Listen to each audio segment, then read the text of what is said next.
전국의 시청자 여러분, 그리고 해외 동포 여러분, 안녕하셨습니까? 지금부터 선한 목자 텔레비전 방송을 시작하겠습니다. 먼저 하나님께 기도드리겠습니다. 아무도 멸망치 않고 회개하여 구원에 이르기를 원하시며 하루를 천년같이 천년을 하루같이 길이 참고 기다리시는 사랑의 하나님 아버지, 오늘 이 시간 하나님께서 구원하시기를 기뻐하시며 불러주신 사랑하는 시청자분들과의 만남을 허락하시고 거룩하신 생명의 말씀을 공부할 수 있도록 허락하시니 감사합니다. 아멘. 믿음은 그리스도의 말씀을 들음으로써 생겨난다고 하셨사오니 말씀을 듣는 동안 집중력을 더하여 주시오며 졸음이나 잡념을 통해 사단 마귀 틈타지 않도록 지켜주시옵소서. 아멘.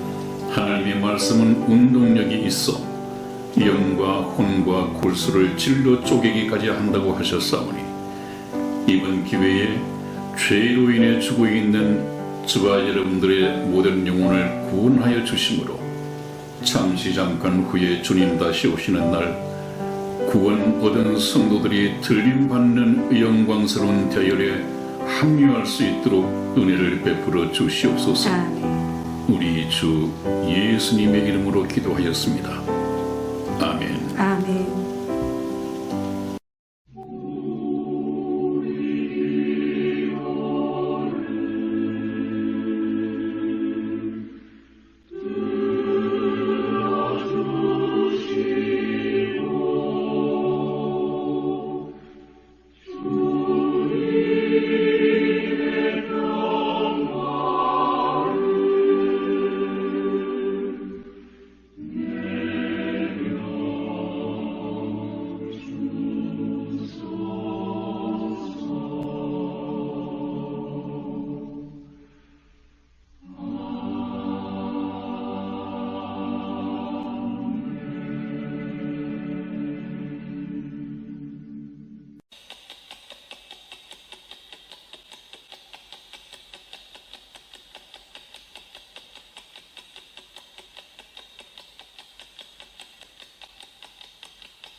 네, 여러분 안녕하셨습니까? 오늘도 저와 여러분들이 하나님의 말씀을 들으면서 또 공부하면서 즐거운 시간 나누기를 희망합니다.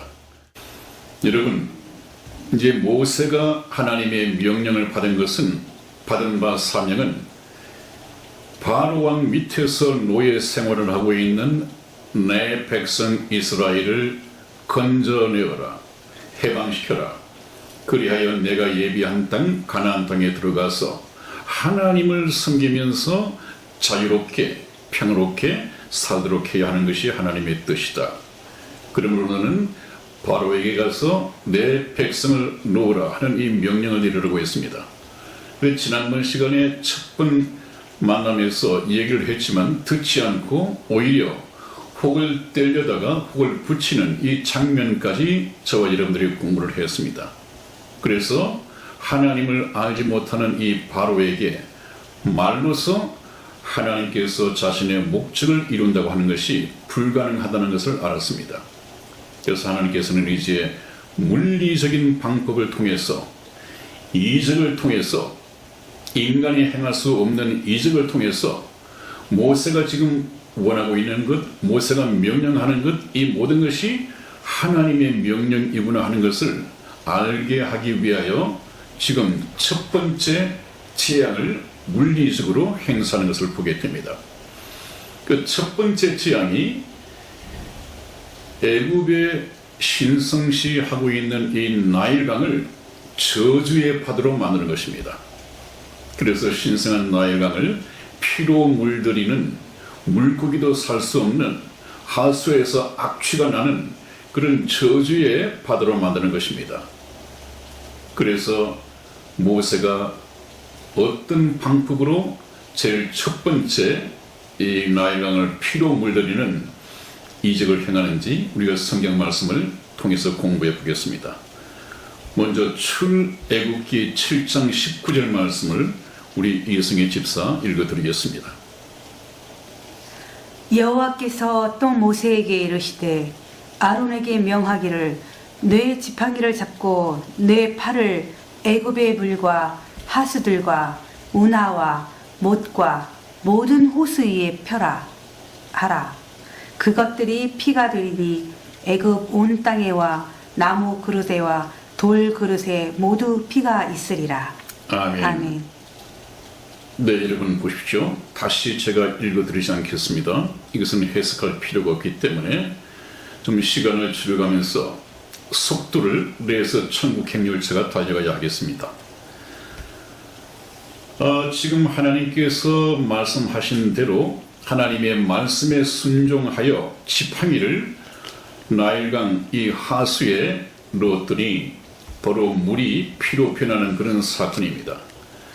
명령은 하나님께서 하시고 모세는 하나님의 말씀에 순종할 뿐인데 모세가 순종하여 지팡이를 이 하수에 대는 순간에 나일 강물을 피로 물들이는 분은 모세가 아니라 하나님이십니다, 여러분. 이것을 놓쳐서는 안 됩니다. 모세는 바로 하나님의 도구에 불과합니다. 하나님이 쓰시는 그릇에 불과합니다. 이것을 우리가 참 놓쳐서는 안 됩니다. 모세가 지팡이로서 나일 강물을 피로 물들였다가 아니라 하나님께서 말씀하신 대로 순종했더니 하나님께서 나일 강물을 피로 물들였다. 이것을 우리가 구약에서 반드시 알아가야 합니다. 인간이 하는 것이 아니라 인간을 통해서 하나님께서 하시는 것이다. 이것은 나일 강물이 피로 물들였습니다. 그러나 이 바로 왕이 겁을 먹고 아이고 이거 하나님의 역사로구나, 이런 일을 내가 보지도 못했다 해서 항복하고 이스라엘 백성을 내보내야 할 줄 알았는데 누가? 하나님은 그렇게 믿지 않았습니다마는 모세는 인간적으로. 그러나 7장 22절 말씀을 보면 애굽의 술객들도 이 물을 피로 물들였다. 물론 매직이죠. 그래서 술객들도 하는 것을 모세가 하는데 뭐 큰 문제가 있겠느냐, 이렇게 생각을 해서 바로 왕이 마음이 강팍해지고 그래서 애굽에 있는 이스라엘 백성들을 내보내기를 거절합니다. 네, 여러분, 첫째 재앙이 먹혀들지 않으니까 이번엔 하나님께서 다시 둘째 재앙을 준비하십니다. 둘째 재앙은 개구리 재앙이죠. 애굽 온 땅에 심지어는 바로의 궁전에까지 개구리가 득실거리는 이런 이적을 하나님께서 모세를 통하여 행하셨습니다. 출애굽기 8장 6절에서 7절까지의 말씀을 찾아서 우리 이승희 집사 읽어드리겠습니다. 아론이 팔을 애굽 물들 위에 펴매 개구리가 올라와서 애굽 땅에 덮이니 술객들도 자기 술법대로 이와 같이 행하여 개구리로 애굽 땅에 올라오게 하였더라. 아멘. 네, 여러분, 여기서 중요한 것은 역시 개구리가 올라오게 하는 것도 애굽에 있는 술객들도 할 수 있었다. 그러므로 바로 왕이 크게 겁먹을 이유가 없지요. 그러나 바로는 첫 번째 거짓말을 시작합니다. 거짓말의 역사가 펼쳐집니다. 북한의 김정은이나 우리나라의 문재인처럼 말입니다. 이 거짓을 한다고 하는 것은 거짓의 아비는 바로 마귀입니다. 그러므로 바로도 바로 마귀의 형상, 마귀의 모형으로 나타나고 있고, 뭐 북한의 김정은, 우리나라의 거짓말을 일삼고 있는 문재인도 앱이 마귀에서 났다. 이 성경 말씀이 응할 수밖에 없는 것이죠. 어떤 거짓말을 했는가? 출애굽기 8장 8절 말씀도 우리 이승희 집사 읽어드리겠습니다. 바로가 모세와 아론을 불러 이르되 여호와께 구하여 개구리를 나와 내 백성에게서 떠나게 하라. 내가 이 백성을 보내리니 그들이 여호와께 희생을 드릴 것이니라. 아멘. 네, 여러분. 여기서 핵심적인 말은 내가 이 백성을 보내리니 그랬습니다. 이 백성을 보내리니. 그런데 보내지 않았습니다. 첫 번째 거짓말이 시작이 됩니다. 항상 마귀는 거짓말을 하게 되지요. 에덴 동산에서 뱀의 형상으로 나타났던 마귀도 거짓말을 시작했습니다. 그래서 성경에서는 거짓말하는 자를 보고 너희는 에비 마귀에게서 났다 그렇게 말씀을 했습니다. 하나님을 믿지 않는, 그래서 거듭나지 못한 이 세상의 그 어떤 훌륭한 인격자, 그 어떤 도덕론자라 하더라도 하나님의 말씀으로 거듭나지 아니한 자들은 이 거리새 아비에게서 났다. 이 말씀이 적용되는 것입니다. 그들은 바로 그 상태에서 죽게 되면 마귀와 함께 지옥으로 갈 수밖에 없다는 것을 우리가 머릿속에 새겨넣어야겠습니다. 내가 이 백성을 보내리니 했는데 보내지 않았습니다. 그래서 하나님께서는 다음 세 번째 재앙을 준비하시죠. 세 번째 재앙이 무엇이냐 하면 바로 이 재앙입니다. 세 번째 재앙은 이 재앙입니다. 이 벼룩 이 아시죠? 땅의 티끌이 이가 되게 하는 하나님의 이적이 세 번째 재앙으로 펼쳐집니다. 출애굽기 8장 16절 말씀을 우리 이승희 집사 읽어드리겠습니다. 여호와께서 모세에게 이르시되 아론에게 명하기를 뇌 지팡이를 들어 땅에 티끌을 치게 하라. 그것이 애굽 온 땅에서 이가 되리라. 아멘. 아멘. 그렇습니다, 여러분. 이것은 조금 다른 이적이죠. 성격적으로 첫 번째 재앙과 둘째 재앙은 그냥 나일 강물을 피로 물들인다, 생명체 개구리가 올라오게 해서 애굽 땅을 전부 다 덮어버렸다 하는 것이었는데, 셋째 재앙은 조금 성격이 다릅니다. 이것을 눈여겨봐야겠죠. 이것 또한 술객들, 애굽의 술객들이 이것을 행하려고 노력을 해봤습니다. 그러나 애굽의 술객들의 능력으로는 될 수 없었습니다. 우리 출애굽기 8장 18절에서 19절까지 말씀을 이승희 집사 읽어드리겠습니다. 술객들이 자기 술법으로 이같이 행하여 이를 내려 하였으나 못하였고 이는 사람과 생축에 있은지라. 술객이 바로에게 고하되 이는 하나님의 권능이니이다. 아멘. 아멘. 네, 이 술객들, 애굽의 그 술법을 이용하는 술객들 말이죠. 이들도 첫 번째와 둘째처럼 모세가 행하는 능력을 행하려고 해봤지만 세 번째 이 지향에서는 안 됐단 말이죠. 뭐가 다르겠습니까, 여러분? 왜 이 술객들이 티끌로서 이를 만드는 이 이적은 행할 수 없었을까요? 생명이 없는 것에서 생명을 있게 하는 것이기 때문에. 그렇습니다. 이것은 생명을 창조하는 문제이기 때문에 네. 이라고 하는 것도 하나 생명체 아니겠습니까? 네네. 이 생명을 창조하는 것은 하나님만이 할 수 있는 하나님의 권능입니다. 그래서 애굽의 술객들이 매직을 사용하여 이를 만들어낼 수는 없는 것이죠.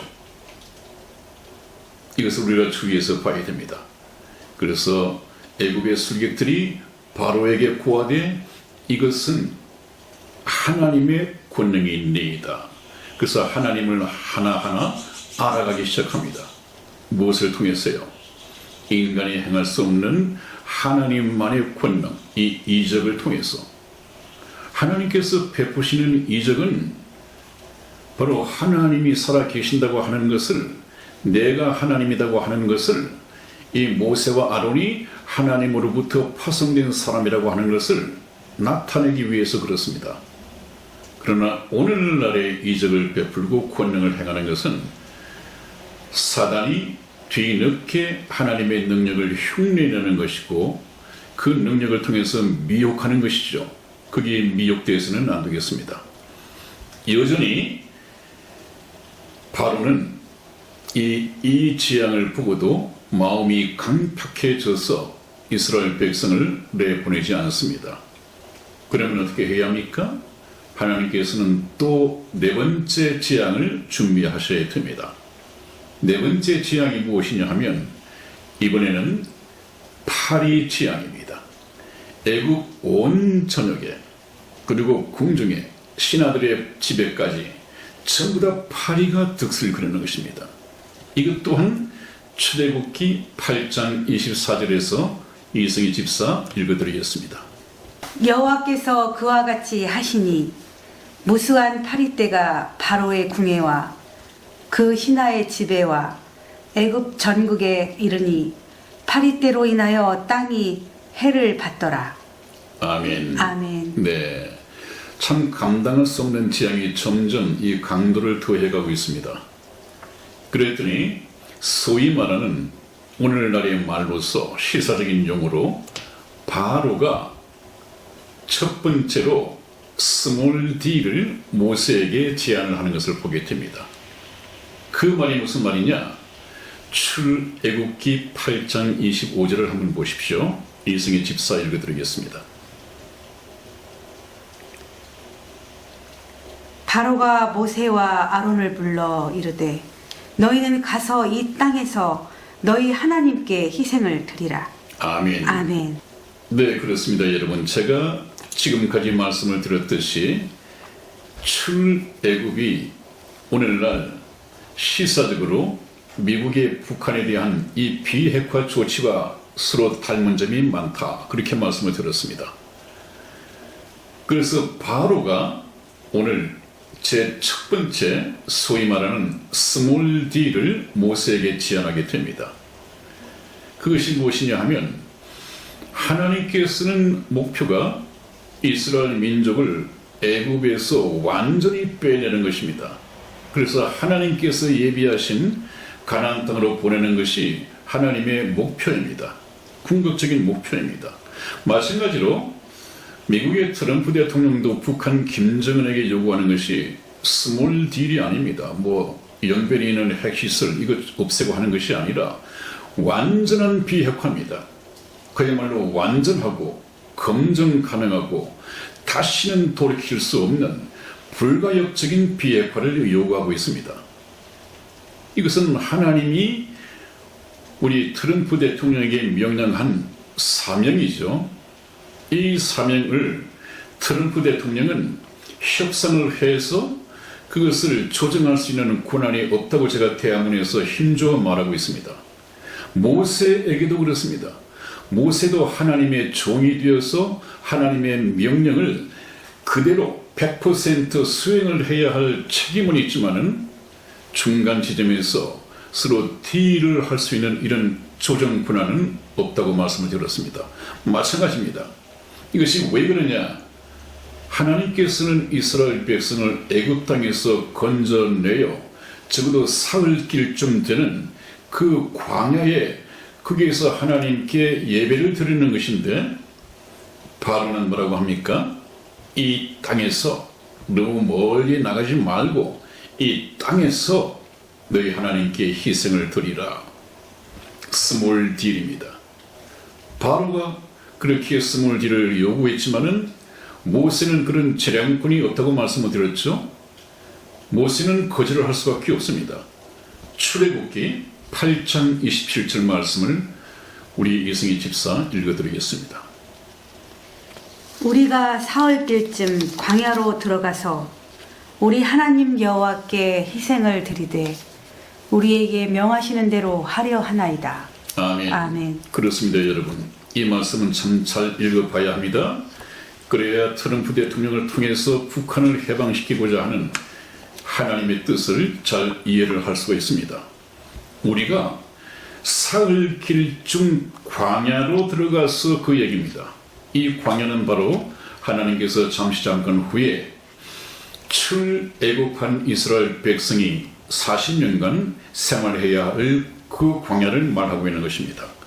사흘길쯤 되는 광야로 들어가서 애굽 땅을 완전히 벗어나는 것이죠.